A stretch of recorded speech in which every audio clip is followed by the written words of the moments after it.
Olá, pessoal. Meu nome é Yanaele, certo? Yanaele Silva, sou residente do curso de Ciências Biológicas e hoje a gente vai dar continuidade aos assuntos que foram propostos desde o início já do semestre. Então, a aula de hoje, ela tem como tema tecidos musculares e nervosos, certo, pessoal? É uma aula bastante simples. É bem fácil de entender, com vários esquemas. Tentei facilitar o máximo possível para que vocês possam entender. E qualquer dúvida, vocês podem me mandar mensagem ou me procurar pelo WhatsApp. Então, o nosso corpo humano ele é composto por de 40 a 50% de músculos. Por isso, se tem a importância desses músculos para o ser humano. E é por isso que a gente tem que estudar um pouco sobre o tecido muscular, para entender quais são os músculos que fazem parte do nosso corpo, se esses músculos eles podem vir a causar algum dano depois no nosso corpo. Vamos supor, se eu praticar atividade física demais, sem um alongamento correto, sem uma pessoa para me orientar, vai danificar algum músculo meu? Sim, se danificar, qual músculo? Entendeu? São essas questões que devem ser analisadas.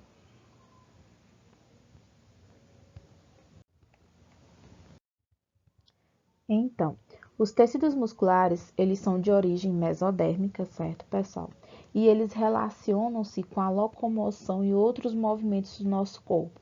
Então, basicamente, os tecidos musculares, se eu perguntar, chegar uma pergunta para vocês, qual é a origem dos tecidos musculares?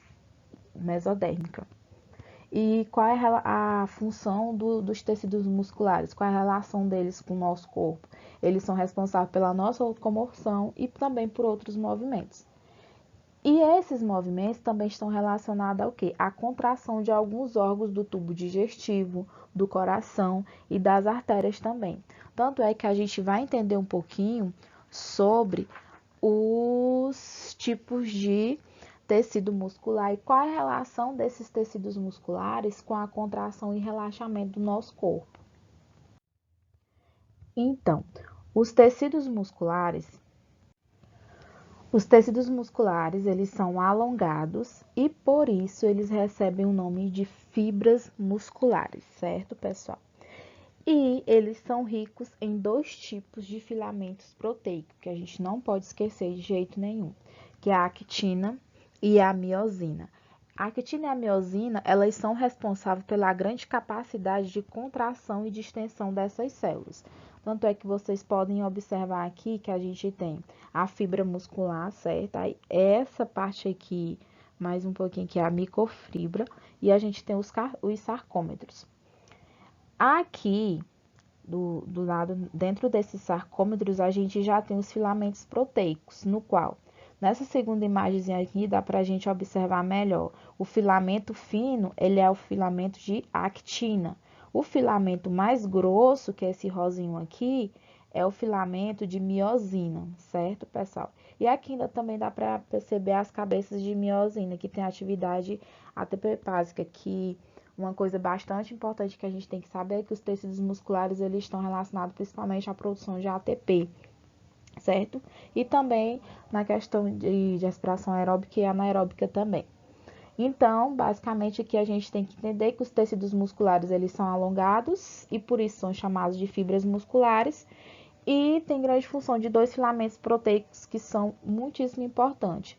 Lembrar que a actina é o filamento fino, certo?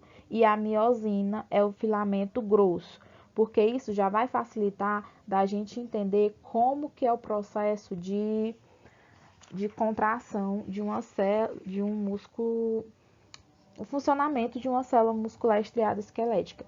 Então, vocês entendendo essa partezinha aí, fica mais fácil de entender todo o funcionamento da célula. Portanto, a gente tem três tecidos musculares: o tecido muscular esquelético, certo? Estriado esquelético. A gente vai ter o tecido estriado cardíaco e o tecido não estriado, também conhecido como tecido músculo liso, perdão. O tecido muscular estriado esquelético, pessoal, ele é formado por miócitos multinucleados, certo? Eles também têm estrias, além das estrias longitudinais, eles têm estrias transversais. Essas estrias transversais é devido à disposição dos filamentos proteicos. Então, se vier uma questão de prova, por que no tecido muscular esquelético estriado, eles dizem que além das estrias longitudinais, tem-se as estrias transversais. Nada mais é do que porque a disposição dos filamentos proteicos estão dispersos, certo? E é por isso que ele recebeu o nome de estriado. E uma coisa bastante importante, pessoal, é que os músculos esqueléticos, eles apresentam contração voluntária, certo? Uma coisa que vocês têm que saber diferenciar também. Quais músculos apresentam contração voluntária e quais músculos apresentam contração involuntária. Esse músculo aqui, o tecido muscular estriado esquelético, possui uma contração voluntária. O tecido muscular estriado cardíaco, ele apresenta miócitos estriados com 2 núcleos centrais, certo? Ele tem uma contração involuntária. Certo, pessoal? Ou seja, independentemente da vontade do indivíduo, ele pode contrair ou não. E isso se dá principalmente por uma questão também da frequência cardíaca do corpo da pessoa.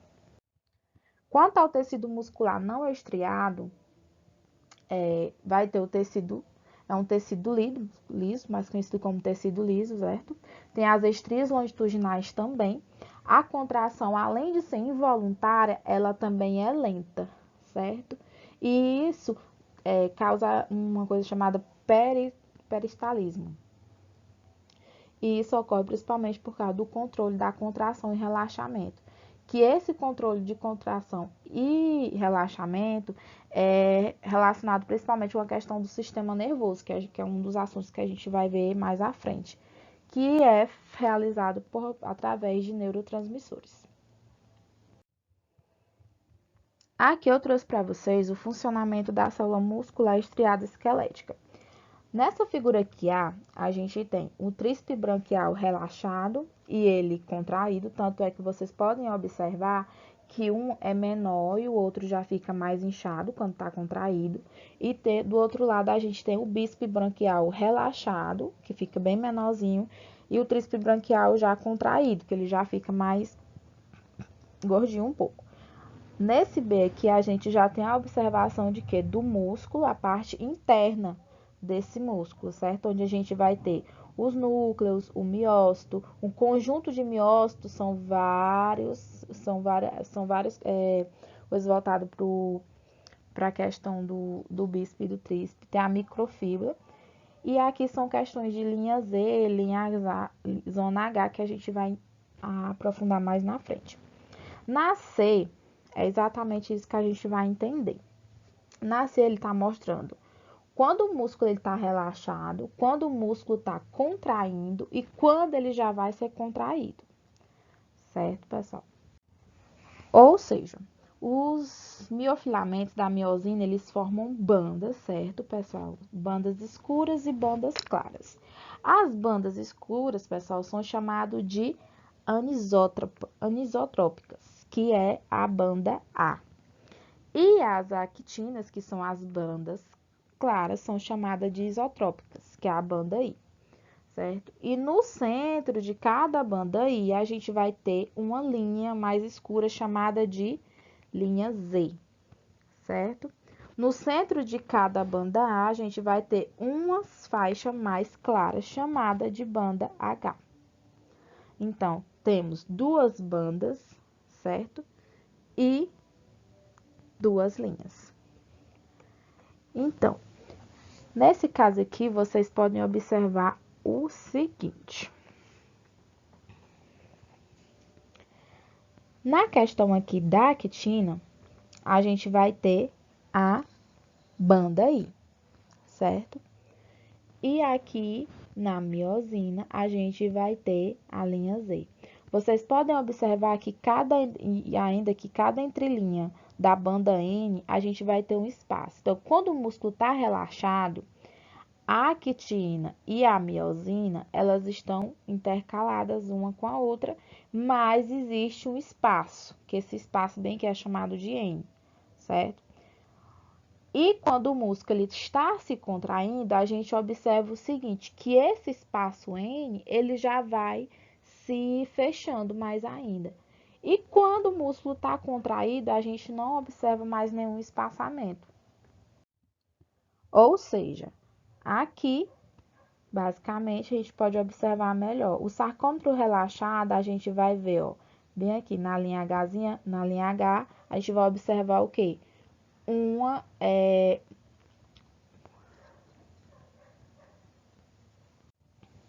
Um espaçamento em branco antes do sarcômetro ser relaxado. Aqui no sarcômetro contraído, ou contraindo, a gente já observa o quê? Que esse espaço ele já está bem menor. Tanto na linha, tanto na questão da banda Y, como na questão da banda A e na questão do H também.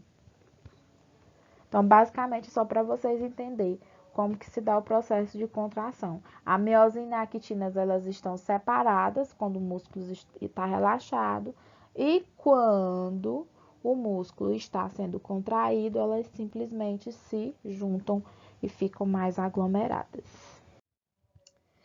As fontes de energia para a contração muscular basicamente são três, que é a fosfocreatina, que é a primeira energia disponível no nosso músculo, certo, pessoal?